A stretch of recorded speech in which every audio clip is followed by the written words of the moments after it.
আসসালামু আলাইকুম। মৃত্তিকা অ্যাগ্রো ফিড মিল থেকে সবাইকে শুভেচ্ছা ও স্বাগতম। এই ফিড মিলের অবস্থান পাবনা জেলার ভাঙ্গুড়া থানা। এখান থেকে মূলত 30টা দানাদার খাবার একত্র করে একটা রেডি মিক্সার ভুসি তৈরি করা হয়, যে মিক্সার ভুসি সারা বাংলাদেশে খামারিদের নিকট এবং ডিলারের নিকট বিক্রি করা হয়। আর বাংলাদেশের কোথায় কোন ডিলার আছে সেই পরিচিতি পর্ব জানিয়ে দেওয়া হয়। তদ্রুপ আজকে আমাদের সম্মানিত ডিলার আলিফ এন্টারপ্রাইজ, প্রোভাইডার মোহাম্মদ আলিম শেখ, থানা রূপগঞ্জ, ভোলতা গাউসিয়া, জেলা নারায়ণগঞ্জ। ডেসক্রিপশন বক্সে ফোন নাম্বার সহ আলিম ভাইয়ের ডিটেলস দেওয়া আছে।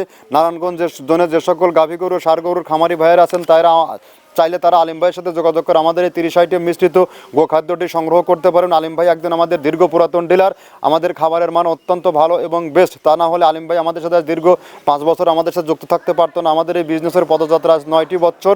আর এখান থেকে মূলত সারা বাংলাদেশে যত আধুনিক এবং মডার্ন খামার আছে সকল খামারে আমাদের এই খাবার যুক্ত আছে। যে সকল ষাঁড় গরুর খামারি ভাইয়েরা আছেন এবং ফ্যাটানিং যারা শুরু করবেন 3 মাস 6 মাসের প্রজেক্টে, আমাদের এই খাবারটি অন্তত 15 থেকে 20টা দিনের ব্যবহারের মাধ্যমে এই খাবারের গরুর মধ্যে ব্যাপক একটা আমূল পরিবর্তন আসবে। কারণ এখানে রয়েছে বিভিন্ন প্রকার ডাউলের ভুসি, কয়েক প্রকারের খোল এবং কয়েক প্রকারের আস্ত ডাউল এবং ভুট্টা সহ এভাবে 30টা উপাদান দিয়ে খাবারটি তৈরি করা হয়। যে খাবার আপনার সর্বোচ্চ প্রোটিন সমৃদ্ধ। আপনি যদি আপনার খামারে সঠিক মানের দানাদার খাবার যুক্ত করতে না পারেন এবং ন্যায্য দামে যদি আপনার খামারে যুক্ত করতে না পারেন, তাহলে কিন্তু আপনার খামার ব্যবস্থাপনা থেকে পিছিয়ে পড়ার সম্ভাবনা সব থেকে বেশি রয়েছে। তবে আপনার খামারে কী খাওয়াচ্ছেন আপনি সেটা জাস্টিফাই করবেন। ধন্যবাদ, সব ভালো থাকবেন।